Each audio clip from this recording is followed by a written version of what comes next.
Chers amis qui êtes ici ou qui nous regardez sur KTO, quand nous l'avions quitté la semaine dernière, Charles de Foucauld se préparait à embarquer à Alger pour Marseille. C'était le samedi 7 juin 1884. Il rentrait de cette exploration au Maroc amaigri et défiguré par ce voyage harassant qui lui avait fait perdre 20 kilos, et il était devenu méconnaissable, vous vous en souvenez, face à son ancien collègue croisé à la ville frontière de l'Ala-Marnia. Et cependant, si son visage était défiguré, son âme, avions-nous noté, était, elle, transfigurée par l'intensité de ce qu'il venait de vivre. Il était mûr maintenant pour que s'ouvre une autre étape de sa vie, une autre exploration plus intérieure dont il ne connaissait pas encore l'immense territoire.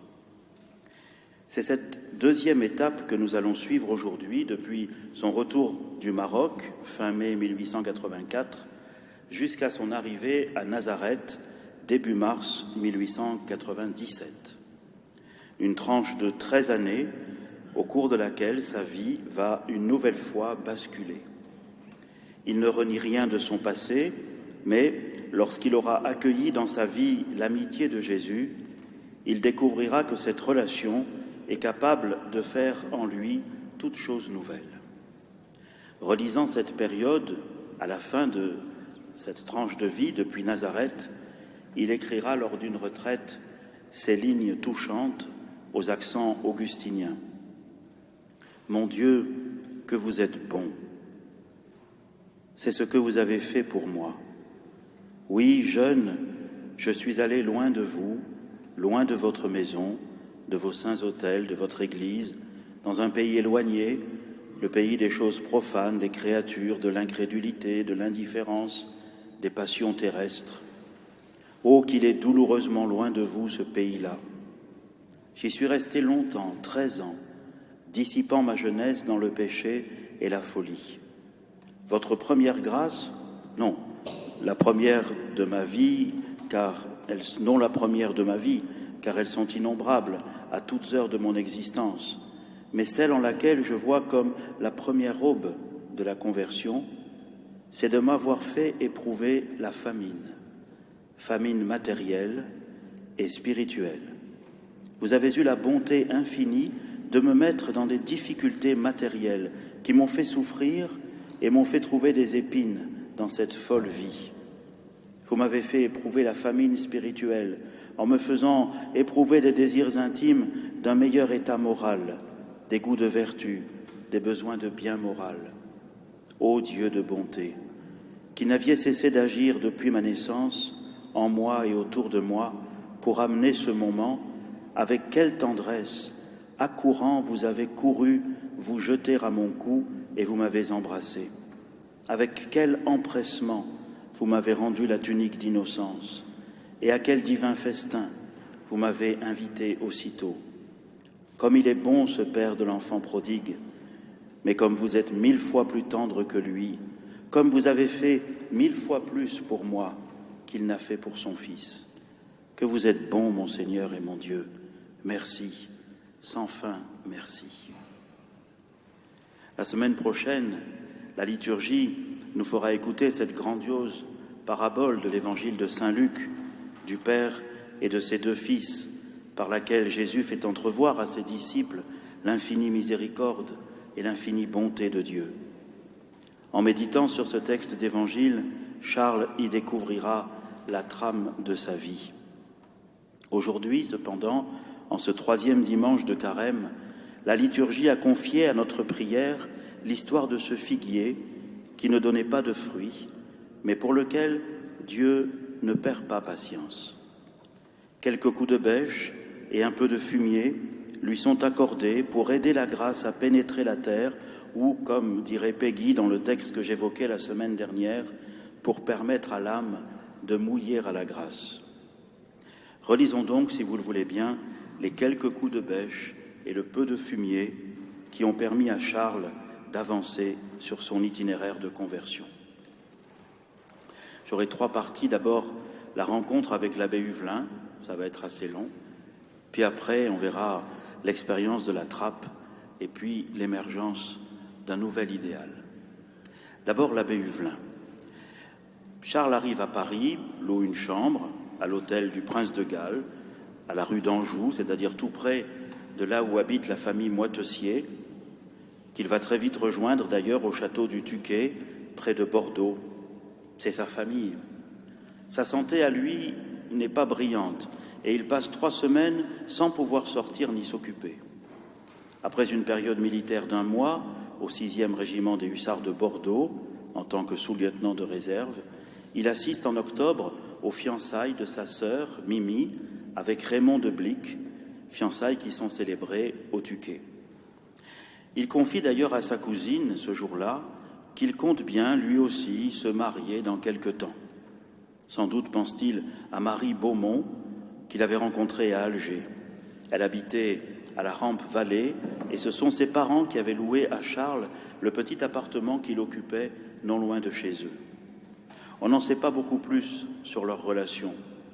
Lors du procès canonique en 1930, sa cousine Marie de Bondy témoignera à ce sujet, d'une façon quelque peu hautaine. De son projet de mariage à son retour du Maroc, Charles parla très ouvertement. Il s'agissait d'une jeune fille dont j'ai oublié le nom, personne honorable, mais d'un milieu social qui nous déplaisait, et d'une situation de fortune très médiocre. Aussi ai-je tout fait pour le détourner de cette union. D'ailleurs, il ne m'a pas semblé que son cœur était très pris. Il semblait surtout vouloir retirer cette jeune fille d'un milieu très peu intéressant, et dans la suite, je me suis presque reproché d'avoir peut-être brisé l'avenir de cette jeune fille. J'ignore absolument ce qu'elle est devenue. Ça en dit long. Toujours est-il qu'en retournant à Alger, le 20 octobre 1884, Charles met un terme à ce projet et déménage au 23 de l'avenue Gandillot. Il travaille à la bibliothèque avec McCarthy et repart pour Paris dès le 16 décembre pour être témoin au mariage de sa sœur qui est célébré le 30 de ce mois. Et là, c'est l'abbé Henri Huvelin, ami de la famille, qui reçoit les consentements. Mais pour l'instant, il n'y a aucune relation entre cet abbé Huvelin et Charles. Quelques jours plus tard, le 9 janvier 1885, le président de la Société de géographie, qui n'est autre que M. Ferdinand de Lesseps, annonce la liste des lauréats pour 1885. 3 médailles d'or sont décernées ex aequo, l'une à M. de Foucauld pour son voyage dans le sud du Maroc et ses études sur l'extrémité occidentale de la chaîne de l'Atlas. Et on signale aussi, lors de cette séance, c'est le secrétaire, M. Maunoir, qui le fait, les belles cartes qui sont autour de la salle et qui sont dues en grande partie à M. de Foucauld, un jeune voyageur, dit-il, dont les débuts ont été un coup de maître. C'est que, en plus d'être un bon scientifique et un bon explorateur, Charles de Foucauld était également un excellent dessinateur. À la fin du mois de janvier, Foucauld rentre à Alger, en passant cette fois-ci par Carthagène, en Espagne, afin d'y saluer des amis. Puis, il s'enferme à la bibliothèque pour mettre au point, avec l'aide de McCarthy, le récit de son exploration. Et d'ailleurs, il prend prétexte de cela pour éviter d'avoir à retourner à Paris pour recevoir sa médaille qui lui est attribuée lors de la séance du 24 avril 1885. C'est son cousin, Olivier de Bondy, qui la reçoit à sa place. Car Foucauld, tout en rédigeant le récit de sa reconnaissance au Maroc, est déjà en train de préparer une autre expédition dans le sud de l'Algérie. À Maunoir, il explique son projet, faire le tour du Sahara algérien pour me rendre compte de mes propres yeux de ses différences et de ses ressemblances avec le Sahara marocain. Mi-juillet, la rédaction achevée, il fait un bref séjour en France, mais c'est un séjour qui doit être prolongé parce qu'il est un peu malade, il a une maladie de muqueuse dont il dit qu'elle est sans gravité, mais dont la convalescence est fort longue. Et c'est à cette période, pendant qu'il se repose au Tuquet, qu'il prend la décision de rompre avec une autre jeune fille, Marie-Marguerite, qui est la fille du commandant Titre, chez qui il se rendait de temps en temps pour des consultations de cartographie. Il avait formé un projet de mariage avec elle et il pensait partir s'installer avec elle à Alger. Mais sa tante Inès, sa cousine Marie de Bondy et sa sœur Marie de Blic se liguent entre elles pour empêcher ce mariage, auquel Charles donne finalement une réponse négative fin juillet. En abandonnant ce projet, ce qui lui fut sans doute assez pénible, non pas qu'il aimât beaucoup cette femme, semble-t-il, mais plutôt à cause de la pression incessante de sa famille en vue d'un mariage qui serait convenable dans ce milieu aristocratique. Et il ne faut pas oublier qu'il est le dernier à porter le nom de Foucault. Alors la pression est forte. Mais lui décide finalement de ne pas aller s'installer à Alger, mais plutôt à Paris. Plus tard, relisant cet épisode, il écrira à sa cousine « J'avais besoin d'être sauvé de ce mariage et vous m'avez sauvé ». Et pourtant, il faut bien reconnaître le rôle très important des femmes dans sa vie.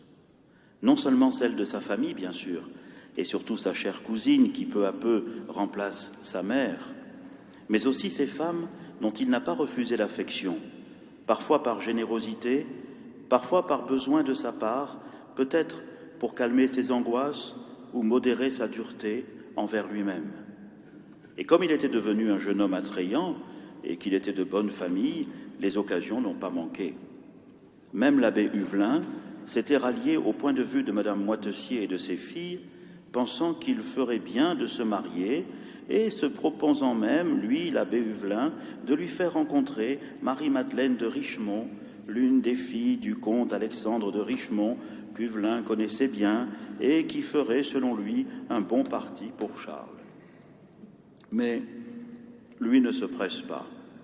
À Duveyrier, son ami, il écrit, le 21 février 1892, « Peu de temps après ce changement dans ma vie, je pensais à entrer au couvent, mais M. Huvelin, comme ma famille, me poussait au mariage. Alors, je laissais le temps passer. » Quant à mademoiselle Titre, elle doit se résigner, non sans regret, comme elle le racontera plus tard dans une lettre de 1927 où affleurent encore ses sentiments amoureux.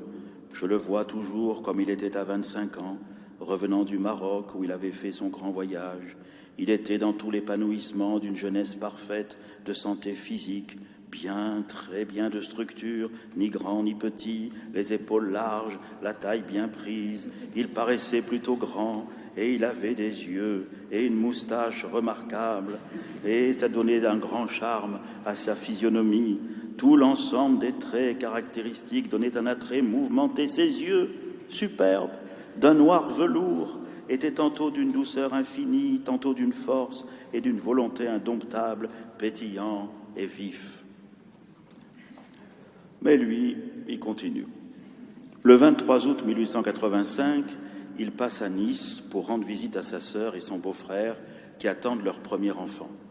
Puis le 14 septembre, il s'embarque à Port-Vendre pour réaliser enfin son voyage prévu dans le sud algérien.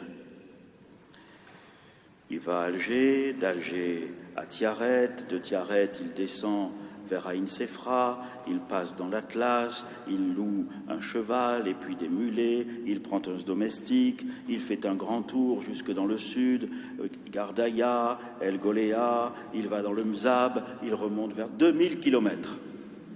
Il remonte vers Tunis, à cheval tout ça, et puis de Tunis, il rentre à Alger.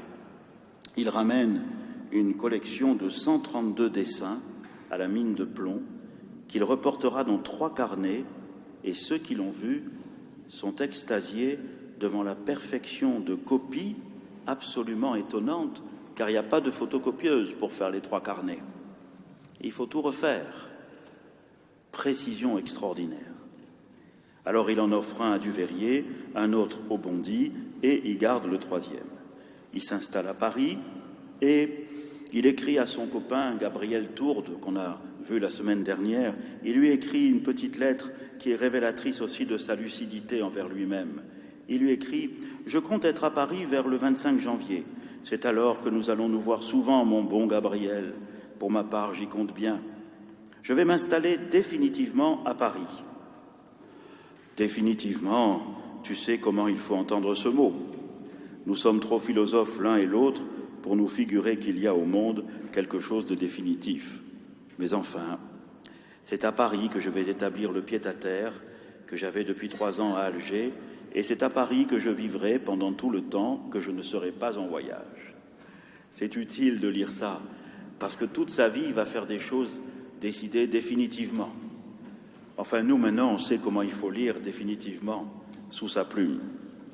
Il s'installe dans un appartement, 50 rue de Miroménil, pas très loin de la rue d'Anjou, où habite sa famille.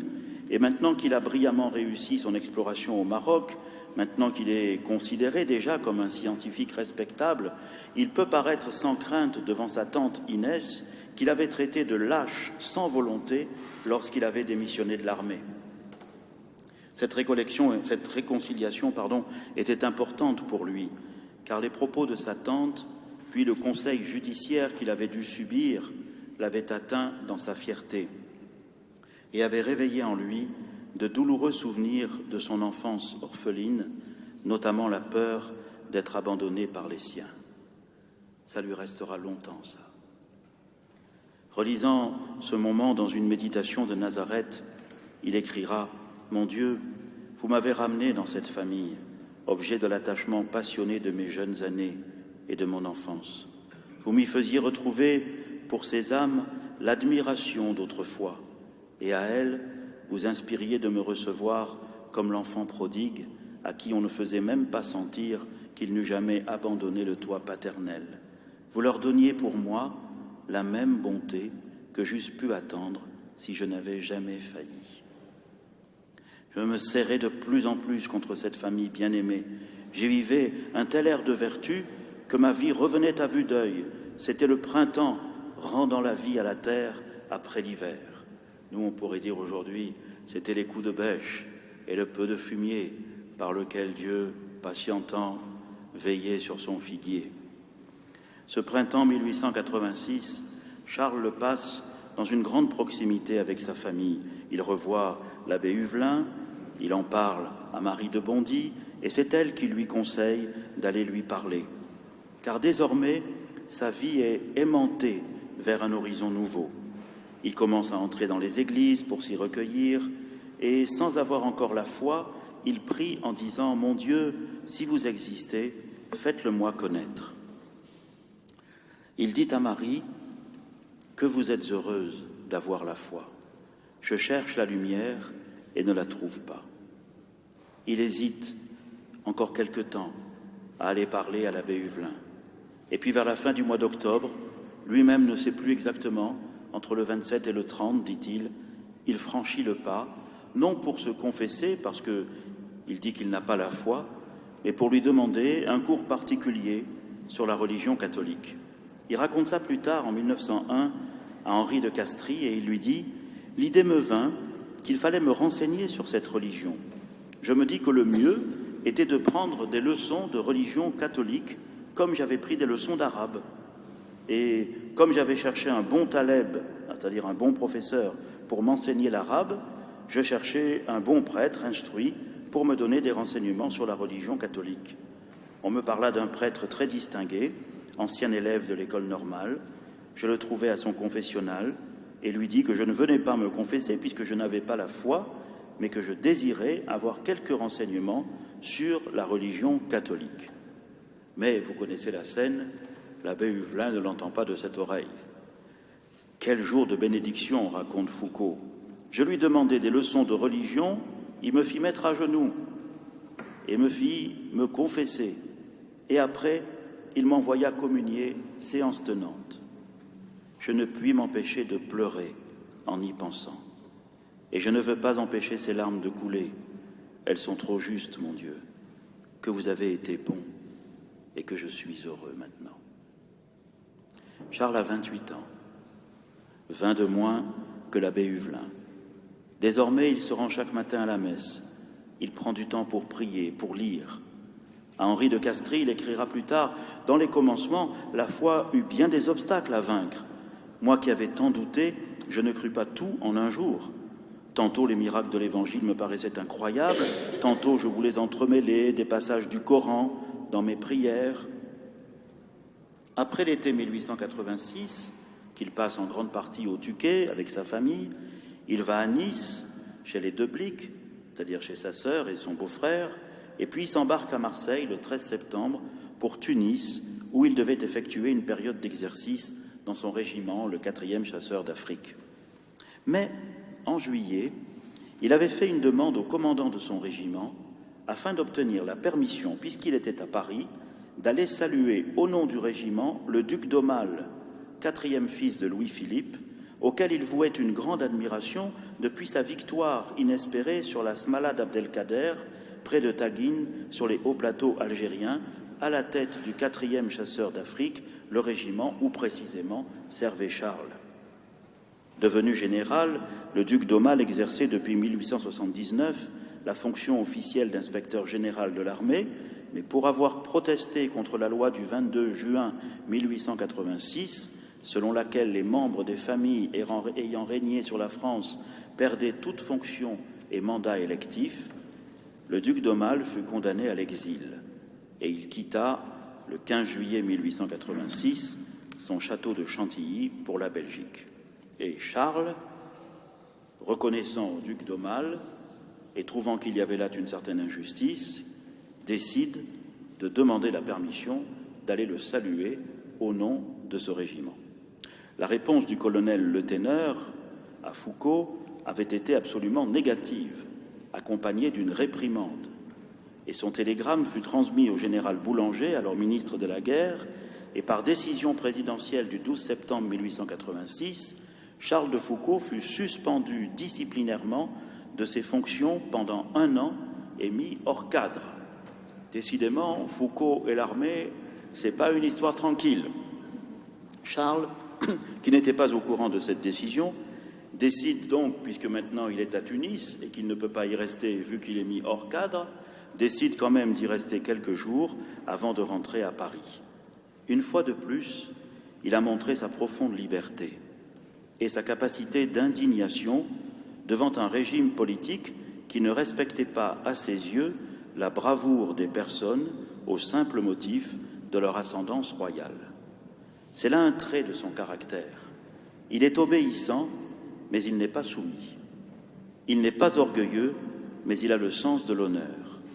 Et c'est ce terrain que la grâce travaille, peu, à petits coups de bêche et de fumier. En mars 1887, en écoutant un sermon de l'abbé Huvelin, il est touché par cette phrase « Notre Seigneur a tellement pris la dernière place que personne n'a pu la lui ravir. » Cette phrase, elle va rester dans sa mémoire jusqu'à la fin de sa vie.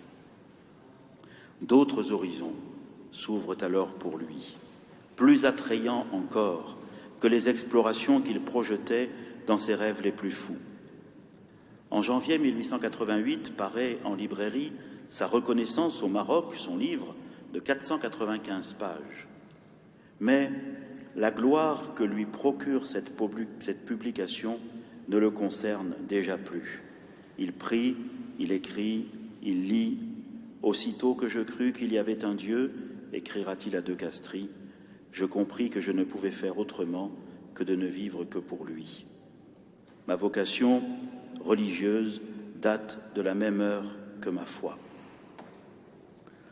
Le 19 août, pour fêter l'anniversaire de sa cousine, il va, avec elle et son beau-frère, faire une petite visite à la trappe de Fontcombault, qui est non loin du château de la Barre, où il est l'hôte des Bondy, et sa sœur et son beau-frère font partie des grands bienfaiteurs de cette trappe, qui est en cours de restauration. Et c'est la première fois qu'il entre dans une trappe, et ça le séduit. Fin novembre 1888, sur les conseils de l'abbé Huvelin, devenu son directeur spirituel, qui lui suggère de faire une visite au lieu saint, il s'embarque à Marseille pour un pèlerinage de plusieurs mois en Terre Sainte. Il ne s'y rend que par obéissance, car fougueux comme il est et impatient comme il est, il aurait préféré, puisqu'il l'avait dit à l'abbé Huvelin son désir de vie religieuse, il aurait préféré qu'on lui dise de suite d'entrer dans un ordre religieux. Mais Huvelin, qui commence à voir l'impatience de son dirigé et la patience qu'il faut apprendre à lui donner, lui conseille d'aller faire ce long pèlerinage en Terre Sainte. Il arrive à Jérusalem le 15 décembre 1988 et, comme il avait souhaité recueillir pour sa famille quelques souvenirs aux endroits marqués par le passage du Christ, des fleurs, des brins d'herbe, des feuilles des arbres, etc., et qu'il a soigneusement classé tout cela comme à son habitude, avec indication de la date et du lieu, il est facile de le suivre à la trace. On sait où il est passé chaque jour. D'abord à Gethsémani le 16 décembre, à Béthanie le 17, à Bethléem le 25, à Saint-Jean-des-Montagnes, au lieu où l'on situe la visitation, le 28, puis le 5 janvier à Nazareth. Là, il y reste quelques jours, et il entrevoit ce qu'avait été dans cette ville la pauvreté et l'obscurité de la vie de Jésus. L'abbé Huvelin avait vu juste Nazareth, comme un aimant, ne cessera plus de l'attirer. On le suit encore à la trace, le 13 janvier au Mont des Béatitudes, le 17 à Jéricho, et vers la fin du mois de janvier, il est de retour à Jérusalem. Tout à fait à la fin, le 27, il se rend à Emmaüs, où il fait la connaissance d'un prêtre français, l'abbé Cléophas Vialet, ancien capitaine de l'armée française, qui vit depuis 1887 en solitaire, près du sanctuaire, et c'est lui qui commence des démarches pour qu'à La Troune, à 1 kilomètre d'Emmaüs, arrivent des trappistes français. Charles de Foucauld, souligne Pierre Sourisseau, ne pouvait pas ne pas être sensible au témoignage de cet ancien militaire devenu ermite en Terre Sainte. Et la fondation de cette trappe de La Troune, qui sera officielle le 7 décembre 1890, ne lui sera pas étrangère dans ses propres réflexions sur son avenir. Pour l'instant, il rentre à Paris le 14 février 1889. Le conseil judiciaire qui lui avait été imposé pendant 7 ans a été levé au mois de janvier. Et maintenant, l'abbé Huvelin lui conseille d'approfondir sa vocation dans la solitude. Encore une fois, il faut l'obliger à la patience. Alors il lui indique 4 lieux où il peut aller faire une petite retraite. D'abord, chez les bénédictins de Solesmes, au moment de Pâques, puis à la grande trappe de Soligny, au moment de la Trinité. Déjà, la trappe l'attire, on l'a vu à Fontcombault, et là, un peu plus encore. Au retour de Soligny, on est au mois de juin, il décide de se consacrer au Sacré-Cœur de Jésus, en la basilique de Montmartre, le 6 juin 1889, en ce mois où, à l'invitation de l'archevêque, le cardinal Richard, des milliers de catholiques de toutes les paroisses de Paris se consacrent au Sacré-Cœur.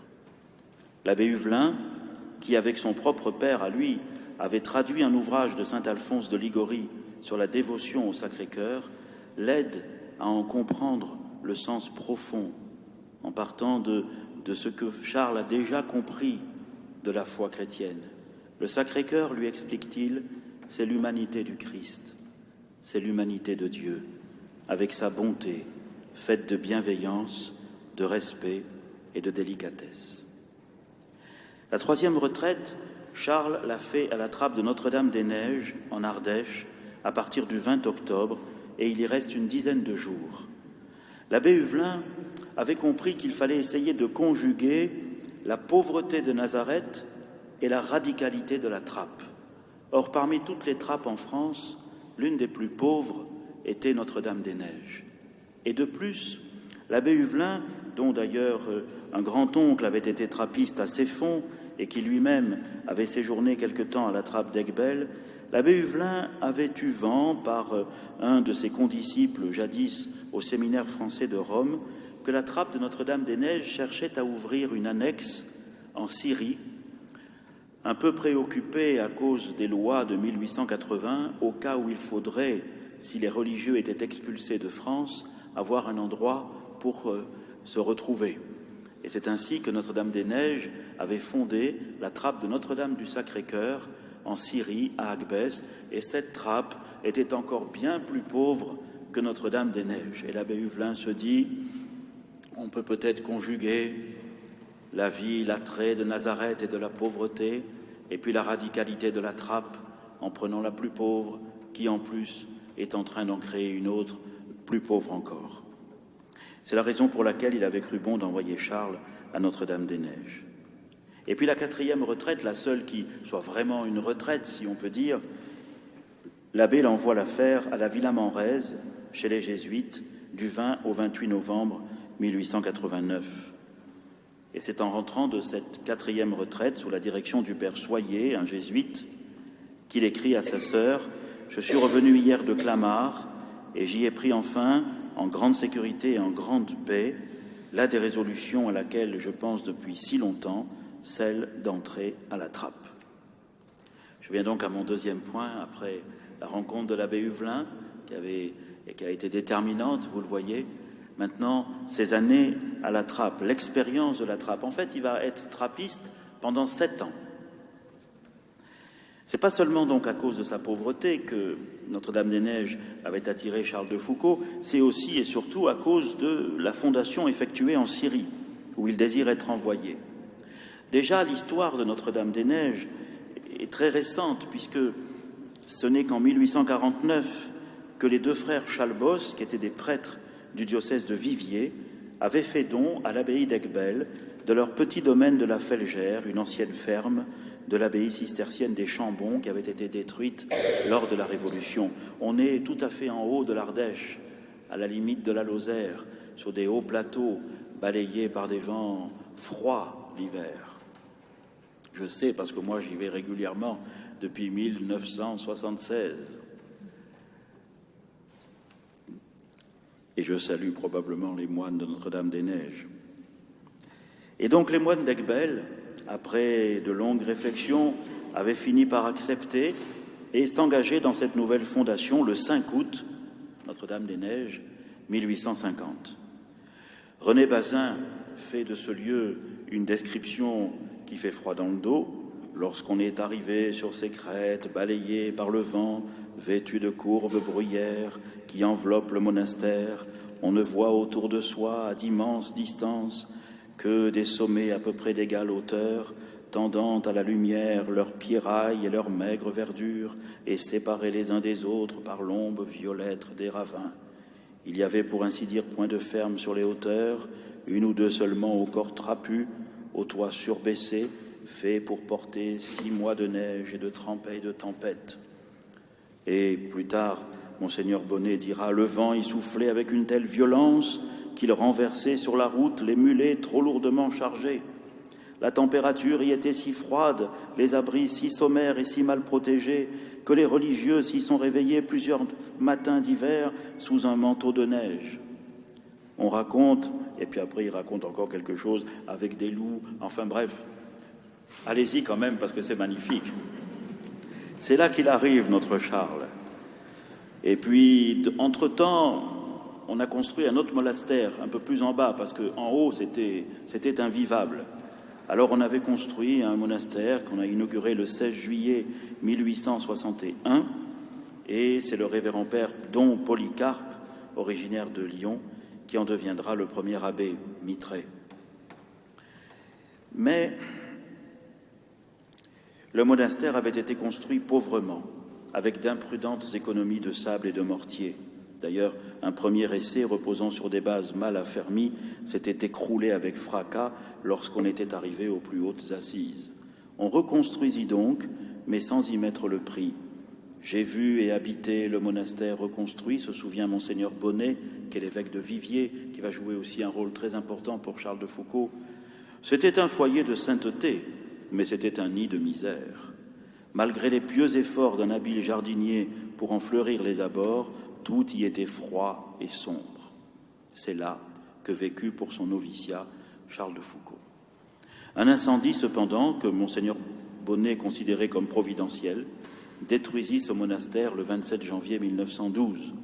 On décida alors d'en construire un nouveau, plus solide et plus durable, sur la colline dominant le vallon, à l'emplacement où on peut le voir encore aujourd'hui. Mais Charles de Foucauld ne connaîtra pas ce monastère qui sera inauguré le 4 août 1921. En fait, il avait été terminé juste avant la guerre de 14-18, mais il avait été réquisitionné pour servir d'hôpital aux soldats blessés à la guerre.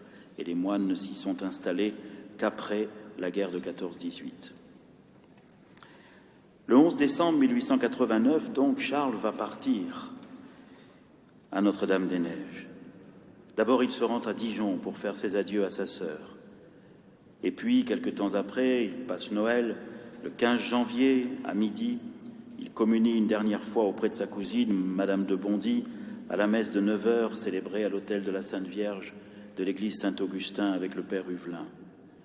Il va voir l'abbé Huvelin dans l'après-midi, et puis à 7h du soir, revenu à la rue d'Anjou, il fait ses adieux à sa cousine et prend le train de nuit en direction de la Bastille dans Lozère, à quelques kilomètres du monastère.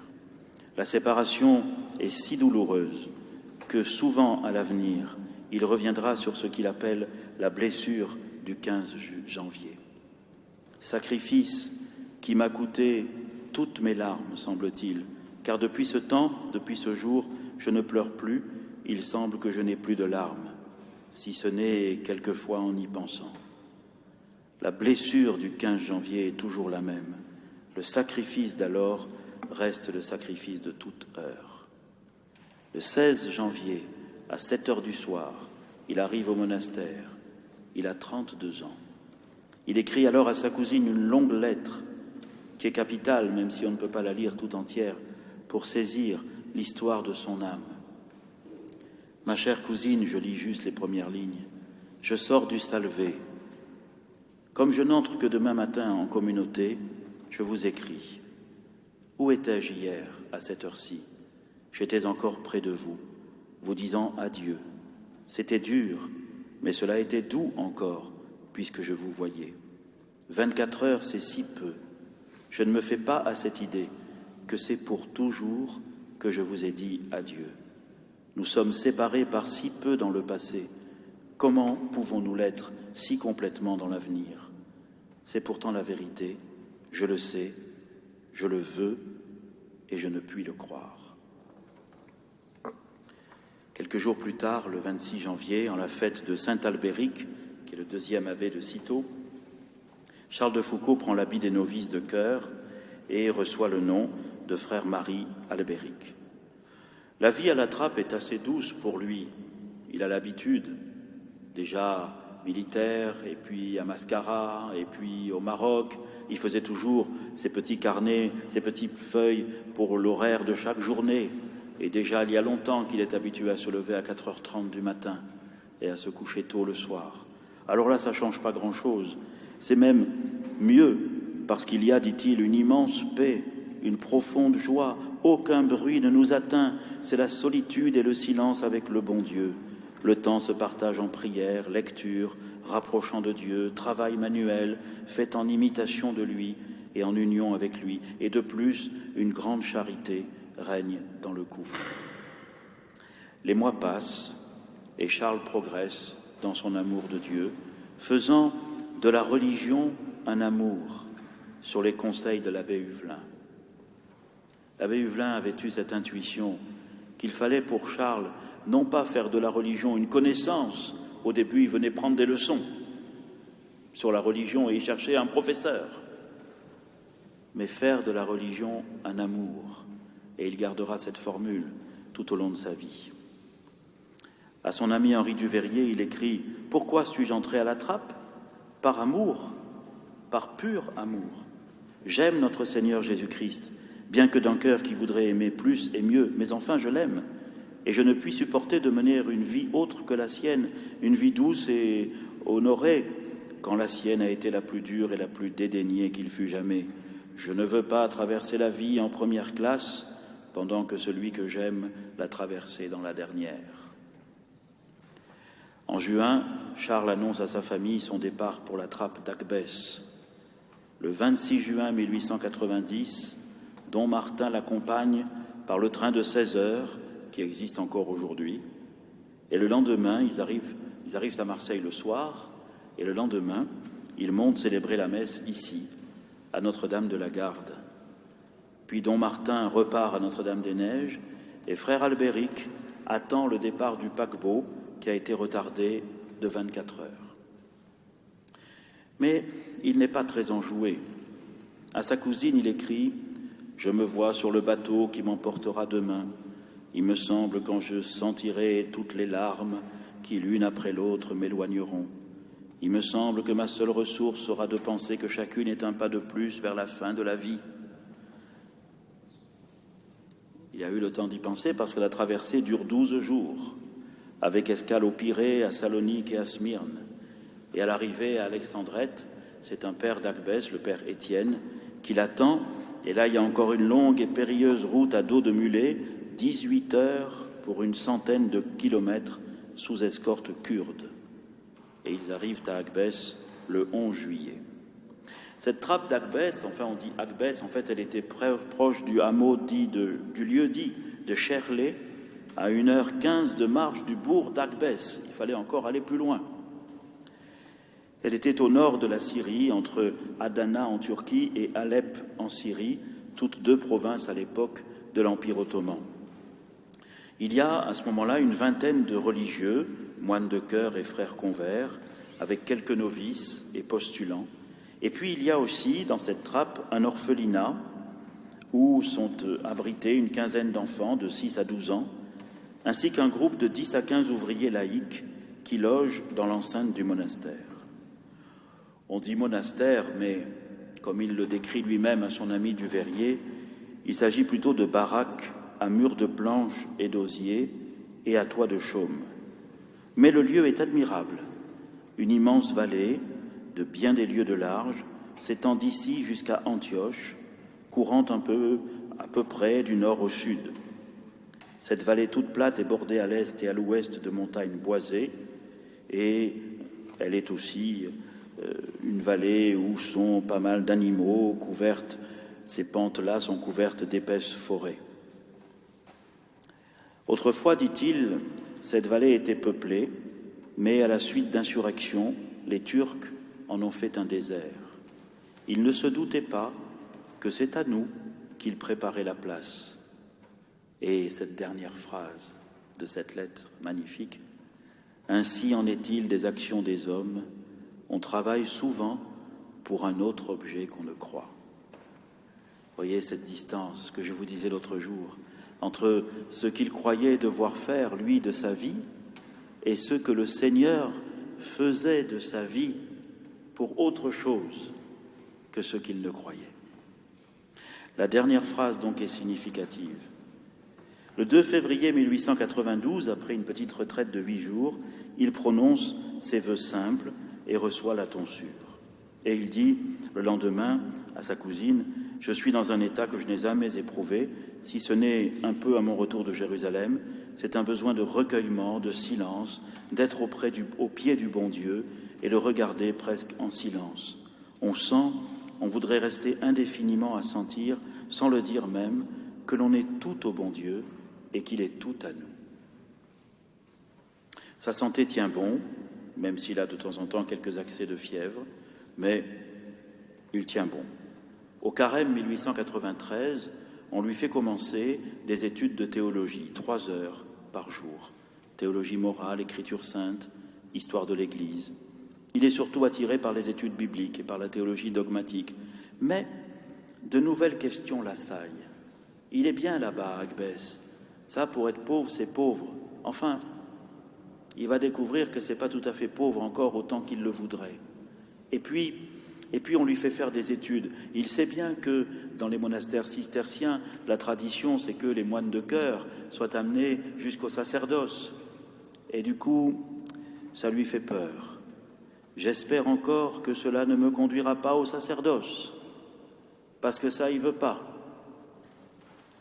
Et d'ailleurs, il a raison d'être inquiet, parce que c'est vraiment vers ça qu'on veut le diriger. Et puis, à ce souci s'en ajoute un autre. Et pourquoi il veut pas ? Il veut pas parce que lui, ce qu'il cherche, c'est la dernière place.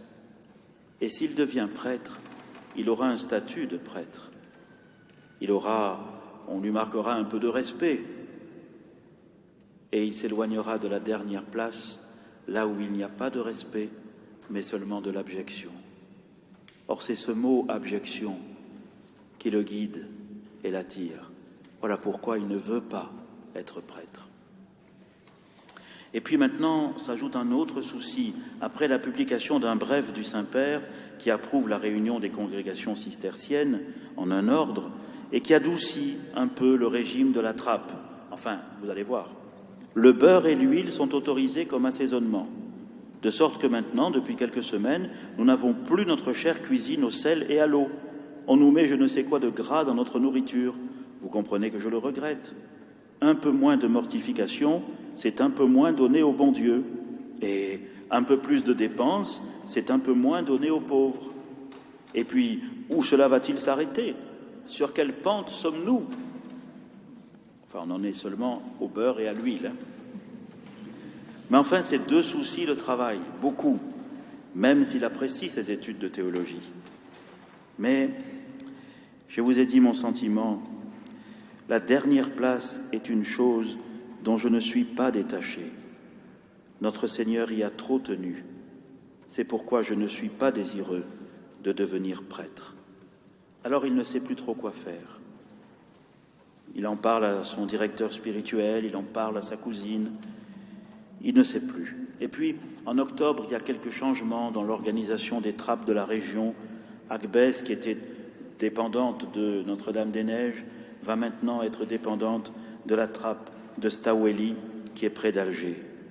Et c'est comme ça qu'on arrive à l'émergence chez lui d'un nouvel idéal. C'est la troisième partie que je vous avais annoncée. Après la rencontre de l'abbé Huvelin et après l'expérience de la trappe, maintenant l'émergence d'un nouvel idéal. Lui, devant tout ça, il écrit à l'abbé Huvelin et il attend. Tant que mes directeurs ne me le permettent pas, je croirai désobéir au bon Dieu en faisant quoi que ce soit. L'abbé Huvelin, pareil, prend patience, ne répond pas tout de suite. Lui conseille de continuer ses études de théologie, au moins jusqu'au diaconat. Et il ajoute, pour le reste, on verra plus tard. Et au surplus, parce que Charles lui avait déjà fait part que peut-être il pourrait, lui, faire une petite communauté plus pauvre. Au surplus, lui dit l'abbé Huvelin, vous n'êtes pas fait, mais alors pas du tout fait pour conduire les autres. Au moins c'est clair. Alors il attend et il ronge son frein, ne manquant pas de remarquer, à l'occasion d'une visite auprès d'un défunt, combien les habitations des indigènes sont bien plus pauvres que celles des moines. Et à se demander d'ailleurs, avec une pointe d'ironie, tout en redisant son goût pour la théologie, qu'il se demande si Saint-Joseph en avait fait beaucoup, lui, de la théologie. Et puis, quand en novembre 1895, les Turcs se mettent à persécuter violemment les chrétiens de Syrie, pour la première fois, le désir du sacerdoce effleure son esprit, car il aurait voulu pouvoir apporter à ses frères chrétiens non seulement les consolations de la prière, mais aussi les secours des sacrements. Au plus fort de la persécution contre les Arméniens, j'aurais voulu être prêtre, savoir la langue des pauvres chrétiens persécutés et pouvoir aller de village en village, les encourager à mourir pour leur Dieu. Toute sa vie, il restera sensible au sort des chrétiens d'Orient, en Syrie et en Arménie.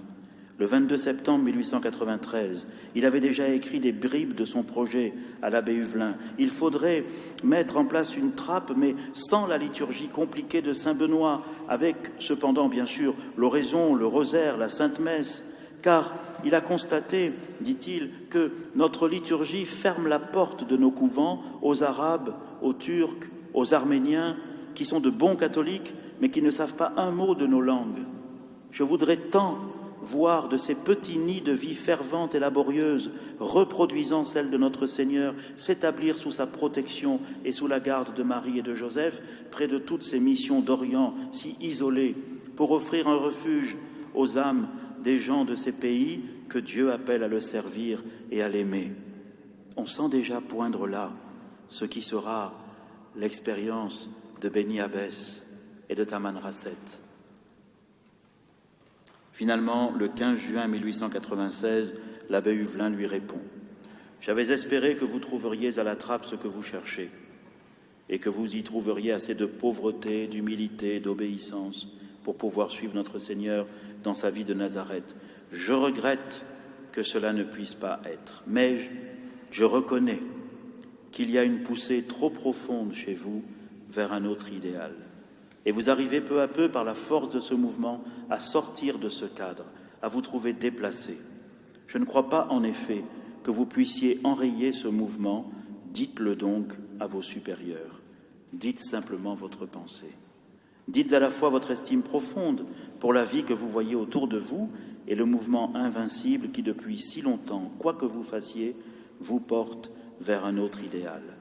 J'aurais tant voulu vous garder à une famille où vous êtes aimé, à laquelle vous auriez pu donner beaucoup. Je trouve, mon enfant, qu'on vous a bien dirigé et bien formé à la trappe, mais invinciblement, vous voyez autre chose. Pour moi, ça fait 29 ans aujourd'hui que je suis prêtre, et comme j'aurais aimé vous voir prêtre, vous aussi. » Quelle belle lettre, quelle belle lettre. Dès lors, les choses vont s'enchaîner assez rapidement. Frère Albéric, après avoir consulté son confesseur, etc., obtient de demander une dispense de ses vœux simples.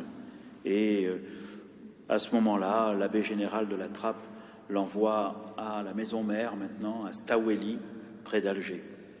Il y passe quelque temps, il quitte Agbès, mais il quitte Agbès le cœur lourd, parce que la persécution fait rage contre les chrétiens en Turquie d'Asie et en Syrie. Des milliers d'Arméniens sont massacrés par des Kurdes, encadrés par des Turcs, et l'Europe ne bouge pas. Le 3 mai, il avait écrit à son beau-frère Raymond de Blic, je cite, « Dans la ville la plus proche d'ici, à 10 lieues, la garnison a tué 4500 chrétiens en 2 jours. Oh, les Européens sont protégés, on a même mis un poste de soldats à notre porte au monastère. C'est honteux, quelle douleur d'être si bien avec ceux qui égorgent nos frères. C'est honteux pour l'Europe. » Fin de citation. Au monastère, d'ailleurs, comme il est un ancien officier, on lui demande d'organiser la défense des bâtiments, au cas où. Et il imagine un leurre, en cas d'attaque. Des hommes munis de fusils de chasse auront mission de tirer dans des tuyaux de cheminée pour faire croire qu'on était en possession d'une puissante artillerie.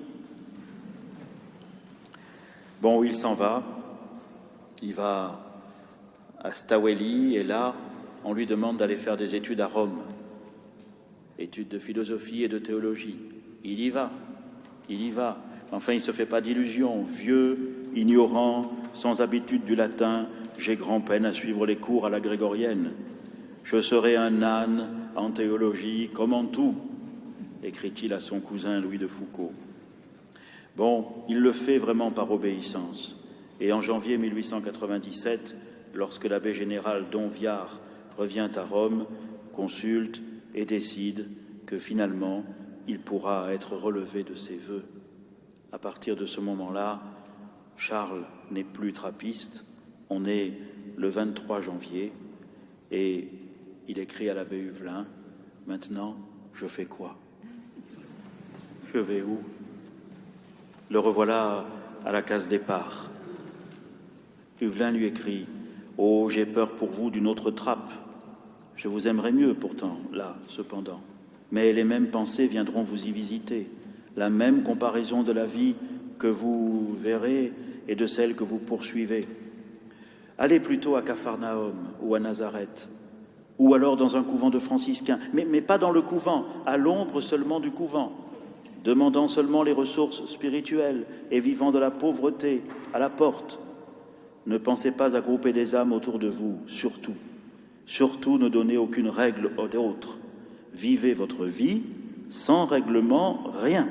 Sur ce point, je suis très net. » Alors il quitte Rome, il va à Brindisi, il prend le bateau pour la Terre Sainte, les pères trappistes lui fournissent l'argent pour son voyage, et il arrive en Terre Sainte. Il se rend à pied à Nazareth, il connaît le chemin, Il est vêtu comme le plus miséreux des paysans de Palestine. C'est un accoutrement incroyable. Il a un pantalon bleu, une calotte blanche, il a un gilet complètement fait n'importe comment. Bon, enfin, il est heureux. Il est heureux. Il se rend chez les franciscains du Mont Tabor, mais on n'a pas besoin de ses services. Il est reconnu par le frère sacristain qu'il avait vu lors de son premier voyage. Il se confesse à un prêtre qui se trouve être l'aumônier du couvent des Clarisses à Nazareth. Et c'est lui qui lui conseille d'aller leur demander l'hospitalité, ce qu'il fait. Et quelques jours plus tard, il est accueilli. On est le 10 mars 1897 chez les Clarisses de Nazareth. Il écrit à sa cousine « Je sers les messes, je sers les bénédictions du Saint-Sacrement, je balaie, je fais les commissions, je fais tout ce qu'on me dit de faire. Le travail commence après la messe à 8 heures du matin et finit à l'heure de la bénédiction du Saint-Sacrement qui a lieu en moyenne tous les 2 jours à 5 heures du soir. Les dimanches et fêtes, je n'ai rien à faire, alors je prie toute la journée. Je loge dans une cabane en planche, hors de la clôture. C'est exactement la vie que je cherchais. » Je voudrais terminer par 3 petites pistes de méditation ou de réflexion à partir de cette tranche de vie. La première, c'est sur la vocation.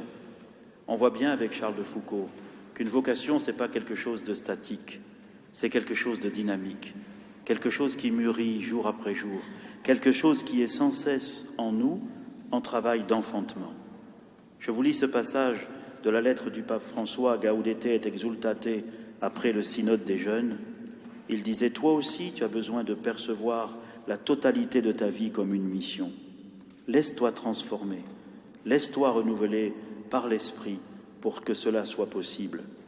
Le Seigneur l'accomplira même au milieu de tes erreurs, pourvu que tu t'abandonnes sur le chemin de l'amour et que tu sois toujours ouvert à son action qui purifie et qui illumine. » La vocation. Jamais nous n'aurons terminé. La deuxième chose, c'est l'importance d'un directeur spirituel. On y reviendra la semaine prochaine.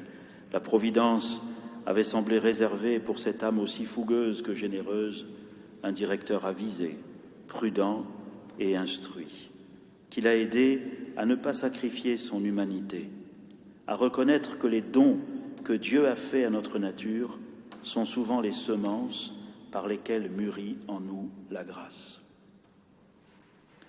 Et puis, je voudrais souligner la capacité d'indignation de Charles de Foucault.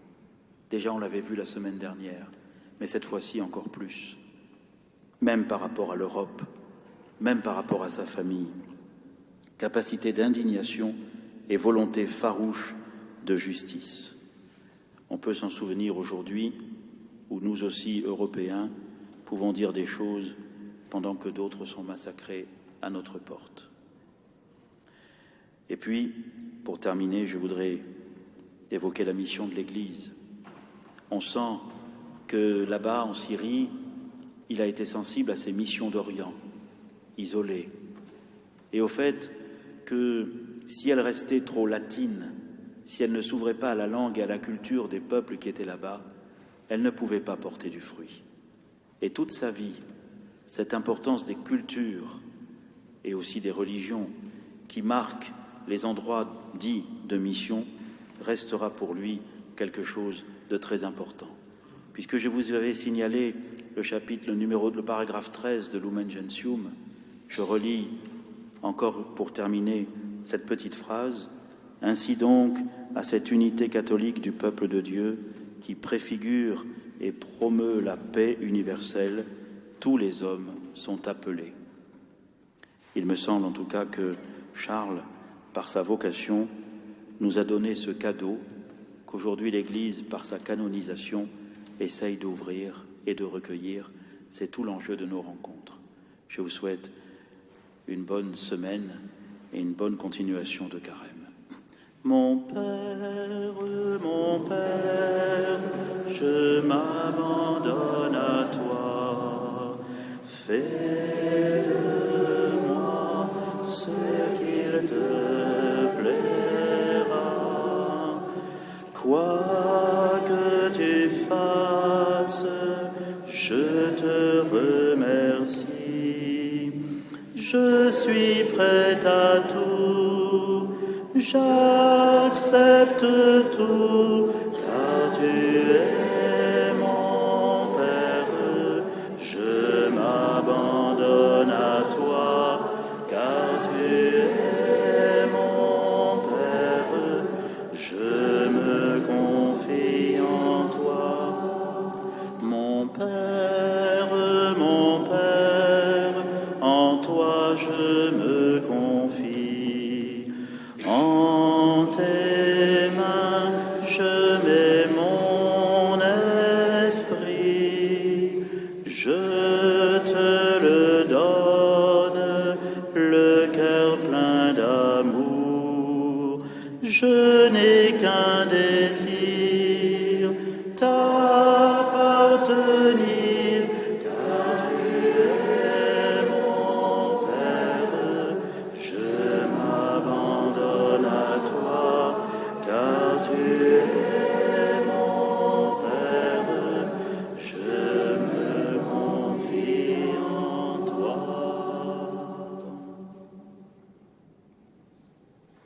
Bonne semaine.